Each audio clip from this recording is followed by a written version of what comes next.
So thanks for your patience. And it's our whole moment in time is about teaching us patience and the ways we're not in control. And boy, okay, so here I've shifted rooms. I threw Randy out of this room so that I could be here with all of you. And thank you, David and Joyce and Marisa, for bringing us through. And now let's study a little bit together some words that I have to offer you tonight. It's profound, isn't it? How much we have to accept we are not in control. Some of you know that on 9/11 in 2001 here in New York City, the deaths from that terrorist attack, 2,753. As of this morning, the death rate from this plague in New York City is 7,844 of those we know who died from COVID. We know that number's likely to be quite low, and we certainly know it even here at CBST that the numbers of deaths we've had of family members who have died for sure from COVID, but were not counted because of lack of testing, either while they were still alive or after death. So we know that we're facing something that's on a scale that's already completely eclipsed what we went through on 9/11. And we're aware that our response to 9/11 totally transformed this country and the world, and in many ways not for the good. I think one of the deepest lessons that I take away from 9/11, and I say this as a New Yorker who lived through it with so many of you, is that it wasn't ultimately the terrorist attack itself, as heinous and horrible as it was, that determined what the future was going to be. It was the response that we as a country took against many level-headed and thoughtful people's opinion and advice. And those responses are in many ways still living with us in very, very negative ways. I once said, soon after this administration was elected, that I feared for the Reichstag moment of the Trump administration. Some of you know that the Reichstag Fire, which took place soon after Adolf Hitler was appointed to his position, was a fire that took place in the Reichstag, the parliament building in Berlin of the republic, the democratically elected republic that existed. To this day, no one knows for sure who started that fire. Some people were arrested. One was a communist, and it became blamed by Hitler and the president of Germany at the time that it was the fault of the communists. And after the Reichstag fire, all civil liberties in Germany were suspended. Freedom of the press was eliminated. Freedom of assembly was eliminated. All different basic freedoms that had been the underpinnings of democracy were eliminated after and using the Reichstag fire as an excuse to do it. And I said, be aware, there might be something that happens, and exactly that will be used to undermine our democracy. We've watched the undermining of our democracy ever since January 20th, 2017. And we see in these days the ways that this crisis is being used by this president to continue to undermine this democracy. Masha Gessen corrected me, though. She said to me, she didn't believe that we had to worry about a future Reichstag fire after Donald Trump was elected. She said the Reichstag fire for the United States was the 9/11 attack. That what happened on 9/11 created an excuse for the elimination of so many civil rights and civil liberties, for the creation of an anti-immigration policy, which we live with today, and set the stage for many of the policies of this current administration. So it's not necessarily a crisis that defines who we are. That is the unknown. A crisis creates opportunities. And how we use the opportunities, how we respond personally and individually and internally determine how they affect us individually, Over that, we have much control, even while we have no control over the larger issues that face us. How we responded to 9/11 was the issue, ultimately. We completely lost the tremendous opportunity we had to create worldwide, to take the worldwide sympathy and create a movement against the terrorists themselves and for safety and liberation for all of us. Instead, we launched attacks all over the world, and here in the United States with the Patriot Act and many other laws that were passed, we undermined our democracy. So I believe to put us in a place where today even we suffer from the effects of 9/11. The question therefore becomes, what will the response be to this plague, to this crisis? How will we respond? You know, from the years 1981, when we first knew of GRID, or what was called GRID, gay-related immunodeficiency disease, the GRID, July 5th, 1981 was the first time the New York Times ran a small article telling us that there were some gay men in Los Angeles who died from a mysterious cancer. From that moment in July of 1981 until 1996, when the conference that took place of the international scientists about AIDS revealed that they were very close to producing what would be known as the cocktail of medicines that would make it possible to live with AIDS and not die from it. For those 16 or 17 years, for those of us who were alive and living through it as we were, the plague of AIDS posed some horrible, nightmarish situations. Now, I don't mean to say there's an analogy between AIDS and COVID-19. There are many things that are different, and I want to talk about that for a moment. But there are things we can learn from that moment in time. First of all, one of the big differences was when we saw someone in our community or out in the world who had HIV or AIDS, and the visible symptoms were clear to us, we understood that largely these were the walking dead. That a diagnosis from AIDS most likely meant death, and often within 6 months or a year in those early years. There were some long-term survivors even in the early days, but still we understood that a diagnosis meant there was a likely chance that death would be the result. We see in COVID-19 that that's not the case, that most people who get COVID will recover from it. We're learning about it, but the similarity that the beginning of AIDS, how little we knew and understood about transmission and how little we understood about how to respond, and the stigma that was attached to us in the gay community, and the neglect of a government who rather watch us die. All of those things have echoes of history that make it feel like we can feel a little bit of that trauma today.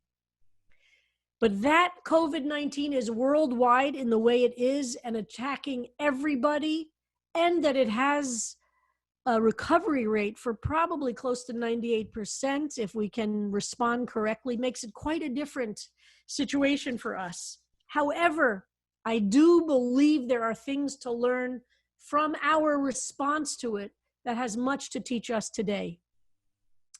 We, by the way, have just started counting the Omer. Last night was the first night of counting the Omer, and we count the Omer from Passover to Shavuot for those 49 days. On the 33rd day of the counting of the Omer is the holiday or the celebration that we call Lag BaOmer or Lag LaOmer, depending on which tradition you are from.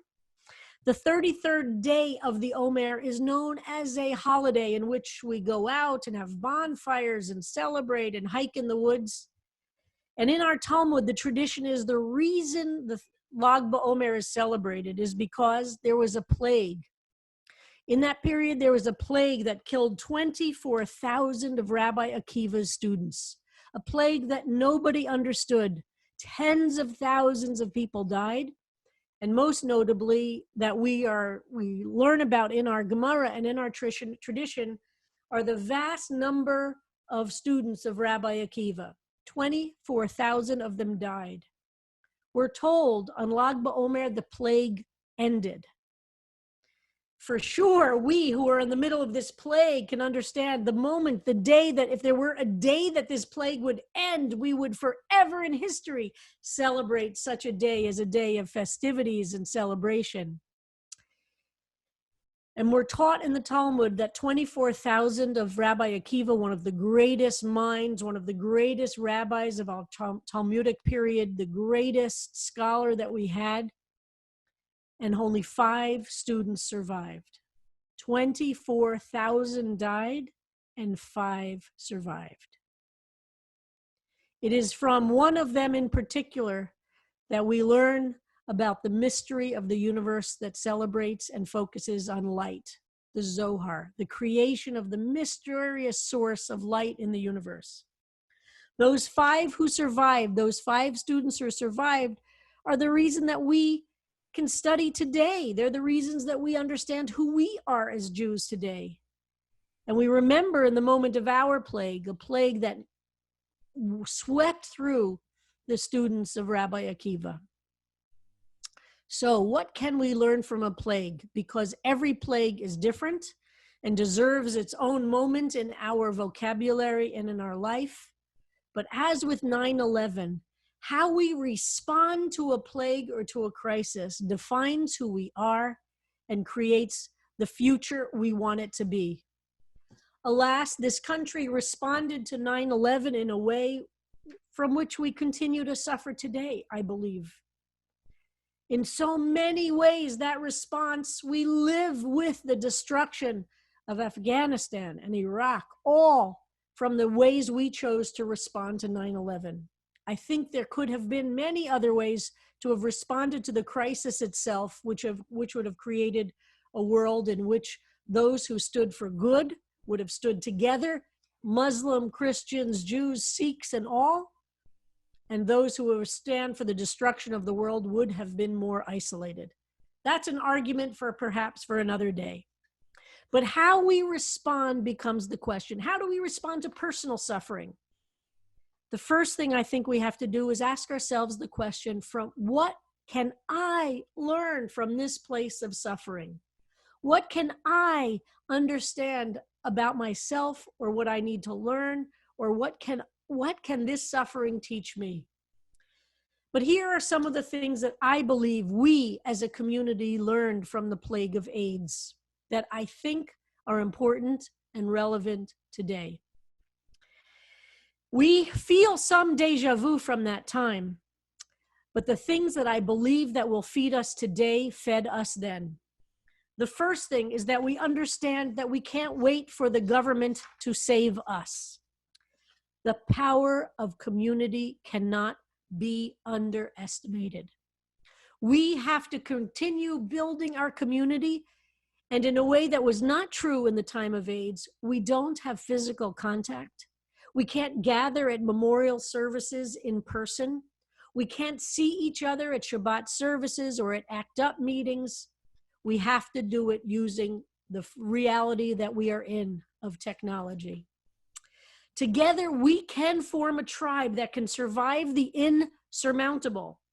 To build our strength as a tribe, we must always remember to reach out to those who are most at risk and make sure none feel isolated or alone. That's lesson number 1 from how we survived the first plague we as a community lived through in our lifetimes.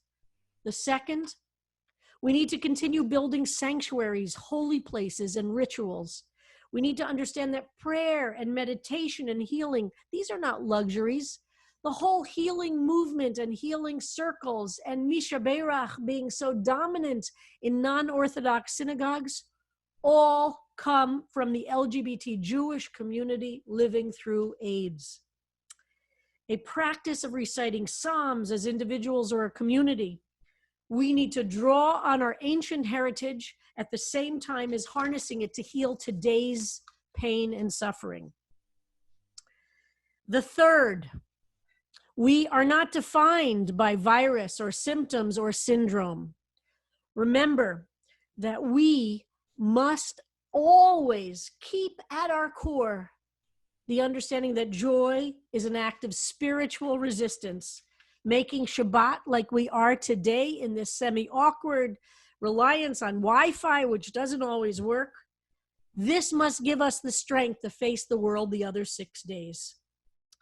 We must never forget and rejoice at our life and exercise those muscles of resilience and gratitude every day. Joy is an absolute necessity, not something we get around to later. We must exercise those muscles of gratitude now and every day when it's hardest. Remember, I've been telling you this for years. These are muscles that need to be exercised. We don't wait until we're comfortable. Even though we gathered in those days for funerals, memorial services, and hospital waiting rooms, when it came time for CBST's Shabbat services, we committed then to music and prayer and learning that would always create joy. We know what it is to live through a plague and the stigma and hate that's directed at us. And sometimes that's even worse than the plague itself. So we have to make sure that we don't engage in any of that stigma, and we have to continue being a powerful spiritual community of resistance and love. I pray in these days of the Omer, when we remember the plague of Rabbi Akiva's students, and that only 5 of his students survived, from whom we are their intellectual descendants. We must honor them. We honor those who survived and we honor those who died. But we build the foundation. The 5 of us, so to speak, who survive, whoever we are, must remember our job as the future is building a foundation for those to look back at us. May the Holy One surround each of you and your loved ones. May the Holy One give you strength and comfort as we face the uncertainty of these times we are in. Please, each of us, let us be the reason that people have faith in the goodness of others. And may this Shabbat of Pesach, this Shabbat of Chol HaMoed Pesach, be full of the reminders of love we have for each other as a community, love we have for the power of the one who put our souls into us, and love that we can offer the world. Shabbat Shalom, Moedim L'Simcha.